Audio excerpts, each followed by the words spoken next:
One of the reasons when you give talks that you get protesters attending as well as adoring fans is, I think, that you've gendered order and chaos.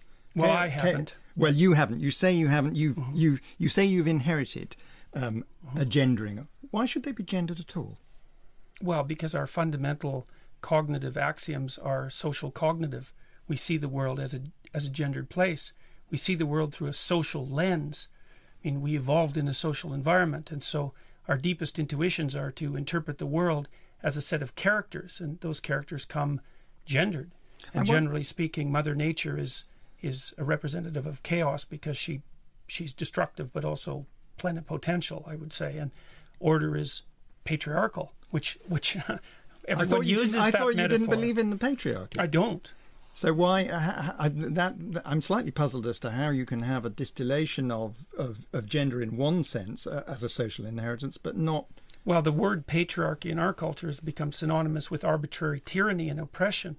And I don't regard our culture as arbitrarily tyrannical or oppressive. And I don't believe the narrative that pits women against men or men against women as the core narrative of our culture. I think that's absurd. Well, I want to pick up that word arbitrary because you talk also about consciousness as being masculine. You have a moment in your book where you say Neumann and Jung, who is very important to you, say that consciousness was masculine. It's symbolically masculine. It seemed almost comically transparent to me that they decide what gender are we going to apply to consciousness? Well, we're men. It probably looks like us. You write this as well. It is certain that a woman needs consciousness to be rescued, and as noted above, consciousness is symbolically masculine and has been since the beginning of time. But consciousness is an intellectual concept. It doesn't have a gender. What makes you think it's an intellectual concept?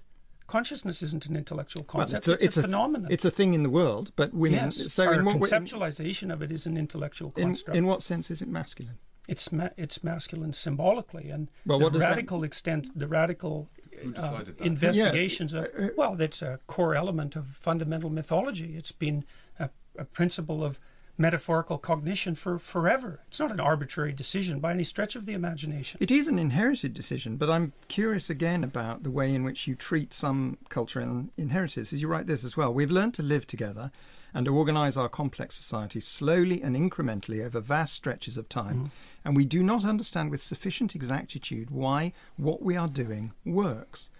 It seems to me that begs a very large question, which is, works for whom? A lot of people think that it doesn't work. That's why social change comes about. That's why societies and civilizations alter over time. So, works for whom? Well, it might be better to ask works compared to what? So there's a handful of societies in the world, perhaps 30 or 40, that are functioning at a pretty high level. Those are the countries that everyone wants to immigrate to. And there's inequality within those cultures, but you can't lay that at the feet of those cultures. Inequality is a much deeper problem than anything you can lay at the feet of an economic or political system. And so works, in my estimation, is works by historical standards, including the standards of the last 150 years. I just want to put one thought experiment first, and then I will bring you in. 120 years, I assume you agree with female suffrage, that women should have a vote. Well, 120 years ago... It's a good assumption. 120 years ago, I felt I had to check. 120 years ago, that would have been a radical and disruptive idea to have. People would have advanced exactly the arguments you advance about inherited social traditions, about the way things have been done. Scientists would have advanced information. A phrenologist would have come along, I don't doubt, and said, well, women's bump of electoral selection is smaller than men. They would have advanced any of the arguments they would. No, they wouldn't. Yes. They would have advanced their own timely misinterpretations of the situation, but those don't bear any resemblance to what I'm putting forward. They bear a strong resemblance to me. In what way? Because you're drawing on what has been done as some endorsement of what is done in the future. Why is the description of the fact that consciousness has been described mythologically as masculine an endorsement of it? The fact that I'm pointing out something exists in the world isn't an endorsement of it, any being, more than me pointing out that hierarchies exist is an endorsement. No, but I think you're being a tiny bit disingenuous, because there is a sense of endorsement in the sense that you think we shouldn't struggle against this in our social arrangements. Anyway, sorry, I interrupted. No, Louise I O'Neill, I was really interested there when you said that we can't blame culture for inequality within it. So that's absolutely the case. So well, inequality is rife in the animal world. Okay. Well, so how do you blame that on human culture or the West? You don't, but why? Yeah, I mean, we're I not think animals. Yes. For starters, we're not animals. Well, I'm not justifying that. I'm saying that, look, there is lots of problems with the fact that there are hierarchies, but the problems with the fact of hierarchies are far deeper than you can use a sociological explanation. But shouldn't we tackle them? Shouldn't we attempt to tackle them rather than just explaining them or describing them or giving them gendered identities? Wouldn't it be better to actually say, well, first of all, we don't give them gendered identities. How can we enact real social change? That's a certain perfectly reasonable question. As I said at the beginning, there's a great deal in the book of Jordan with which I agree with. But let's just deal with this point I disagree with you, where you talk about functional hierarchies. You say that they're based on competence rather than power, and therefore actually that what we shouldn't be looking at when we're looking at functional hierarchies is sort of we need to move away from victimhood, start working on your competence, and the power structures will be functioning in some way for you. But then I just don't understand and follow that, because how do you then explain so much mediocrity in places where there are so many people who clearly don't have the competence and yet are in positions of power, in positions of authority, in positions in which they're dominating purely by an accident of birth, through the connections and networks that they have. And finally, the bar, for example, my profession as a barrister, it's one of those bizarre ironies that when you're in the profession itself, it's probably one of the most meritocratic professions, because once you stand up in front of a judge, you better have the answer. Nobody cares about who your father is. But getting there is the least meritocratic, because actually so much will have to have happened to you in order to get there. But actually being in there, it really is about how good you are, determines how far you go. And so that's an example of functional hierarchies at one end clearly being dominated by accident of birth and power, but in the other by competence. And to ignore the two is just very simplistic, wouldn't you say? Right, definitely. Well, I mean, the evolutionary biologists have already established that in human hierarchies there's two routes to success, let's say, power and competence. And degenerate hierarchies use power as the means of establishing. So you're saying people have corrupted it?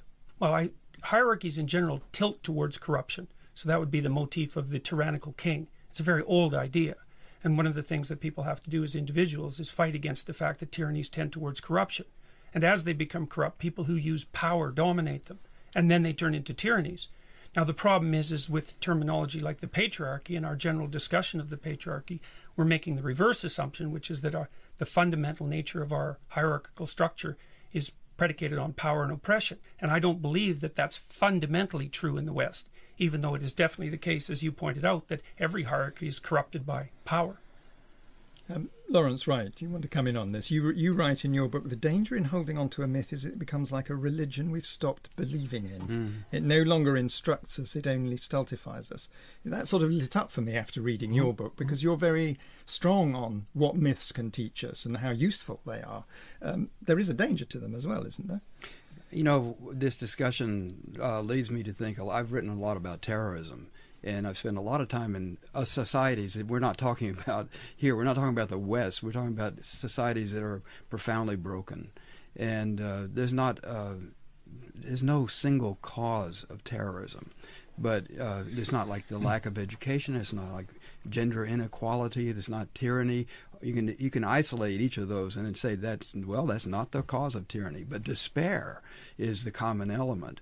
And in societies where people are frustrated, especially young men, have no route to power at all, then they're given an alternative. And one of those alternatives is you can go kill yourself, and you will make history. You find salvation in the hereafter. Yes, that's right. You get Surrender an identity here out of it as well. And so the high school shooters do. And you do your suicide video and sort of thing, and you may get a poster on a telephone pole somewhere along the line, and you're remembered. And that is, I think, a concrete example of what we're talking about is this, the total feeling of inaccessibility of power. And this is one route terror is to that. Sorry, yeah, I was just going to say, I mean, we see that in the West as well. I mean, in Ireland, 80% of all suicides are by young men. Men are 4 times more likely to die by suicide than by women. And you know, that is, again, I think, an inability to express themselves, because men have not traditionally been given enough space under patriarchal society to be vulnerable, because they see vulnerability or expressing that sort of emotion as being weak. And that's why I think that the rates of mental health issues and suicide are so high amongst young men, particularly in Western societies. Jordan Peterson, I noticed, I don't think it was it'd be wrong to characterise it as a flinch, but a reaction when Louise was talking. You've written this as well. If men are pushed too hard to feminise, they will become more and more interested in harsh fascist political ideology. That seemed to me an odd thing to say. It's a psychoanalytic idea. It's not a harsh thing to say at all. If you deny people's essential nature, competitive nature, for example, isn't it there's the classic, going to be a kickback? And to think of that as enculturated purely is just incorrect. Yes, but isn't it the classic abuser's exculpation? It's a withdrawal from responsibility. You pushed me to it. You made me hit you. It's not a justification. It's just an observation of what's likely. If you push people too far in a particular direction, it's a warning, not a justification. But the solution to that is not to worry about feminising men. It's perhaps to worry about men joining fascist organisations. No, I think it's to worry about the sorts of things that Lawrence already talked about, and the probability that like steep, unequal hierarchies will produce desperate young men. And that's actually a critique of hierarchy, by the way. Louise O'Neill. Yeah, I have 2 points there. I suppose the first one is that when you talk about, you know, feminizing men, it almost sounds derogatory. It's almost as if you're saying that to be feminine or to express any sort of femininity is actually inferior to masculinity.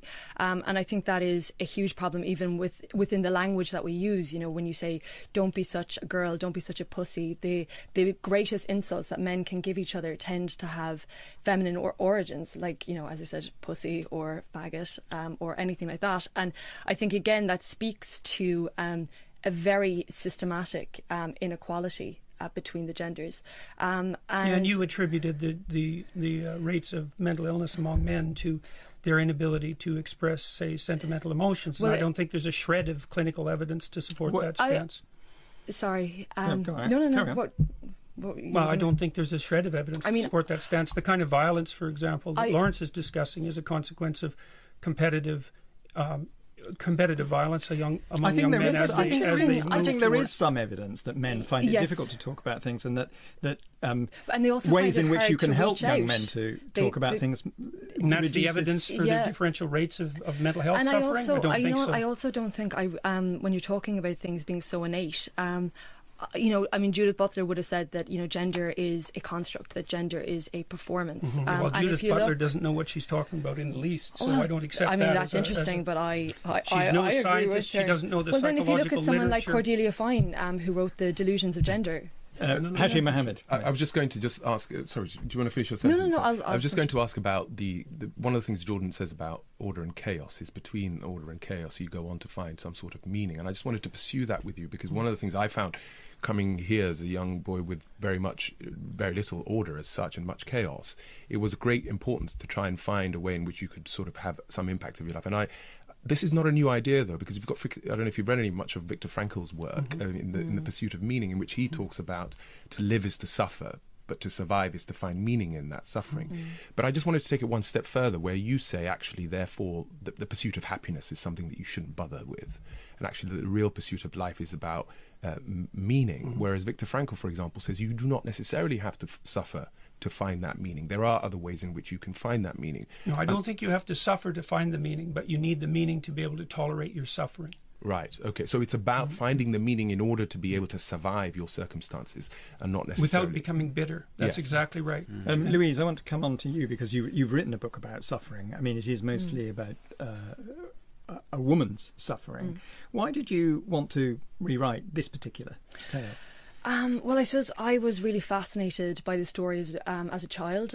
The Disney version came out in 1989. I was 4 years of age, and I think it was the first Disney princess in 30 years, and she sort of imprinted herself onto the psyche of an entire generation of young women. But it was as a teenager, I think, when I began to identify as a feminist, that I started to look at that story and other fairy tales as well through a more critical lens, I suppose, and I could see aspects of it that I found deeply problematic. And I suppose for me, I began to suffer with anorexia at the age of 15, and I had kind of oscillated between anorexia and bulimia for most of my teenage years and well into my 20s.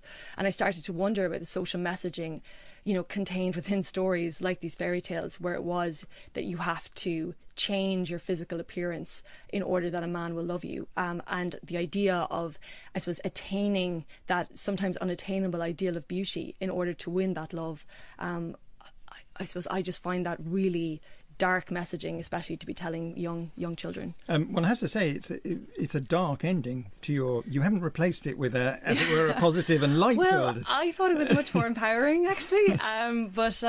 Yeah, you know, it's funny. I think that in life I tend to be a bit of a Pollyanna, but sometimes when I sit down to write, I think all of the darkness comes out, and a lot of that is just, you know, experience just as a woman living in the world. It's hard not to feel that. One of the things I thought was interesting about your retelling of it was that it does unleash a sense of revenge. It doesn't shy away from vengeance. Yeah. One of your characters say, "I will flay the skin from the bones of men like my father. Well, I will tear them apart and I will eat them raw." Jordan's about to kill me.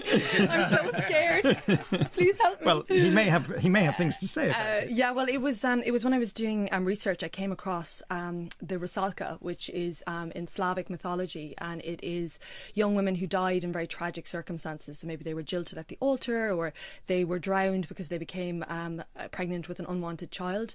And for me, I suppose, growing up in Ireland, a country in which the church and the state conspired for so long to police women's sexualities and bodies, I saw some parallels between that, and that's between the Magdalens, you know, the women who were basically enslaved in the Magdalen laundries, and in the mother and baby homes. And I suppose in Ireland, coming up to the referendum at the end of this month, the referendum on the 8th, to legalise abortion in this country, it felt like a moment, I suppose, of an attempt to make reparations to the women of the past. So maybe that's a better way of putting it than revenge. Jordan Peterson, you can't object to that entirely, because your book writes specifically about revenge and a sense of vengeance, and the moments at which it is reasonable to release that. Well, it's not that easy to discriminate between the desire for revenge and the desire for justice. It's a very tight and fine line to draw. And so, and you know, obviously justice is something worth pursuing, but I suppose justice is minimal necessary force to put things right, and revenge is taking it farther than that, and it risks spiraling out of control, which it tends to do. But it's reasonable, isn't it, for women who find themselves in a position that they regard as unjust to take kind of quite strong actions? I've never said anything in the book that would ask people not to stop transforming societies in a positive direction. Like I said, the fact that I describe the existence of hierarchies outside the human realm and point out that you can't attribute the existence of hierarchies to any particular political system doesn't mean that I justify the facts of their existence or am ignorant about their shortcomings. You do write about revenge like this, though. You say at one point in the book, when should you start pushing back against oppression despite the danger? When you start nursing secret fantasies of revenge, when your life is being poisoned and your imagination fills with the wish to devour and destroy. I was struck by that because it seems to take symptoms of an individual disorder, a paranoia, really, something quite dangerous, and endorse it as a description of the world at large. No, it just points out that when you walk home from work and you're thinking about violent things in relationship to your boss, that you probably have something to say that you should have said a long time ago. And you have to pay attention to those dark fantasies that build at the back of your imagination, because they tell you when you're not being courageous enough in your life and are building up the kind of resentment that could explode outward and destroy things. It's no justification for it. It's an observation again.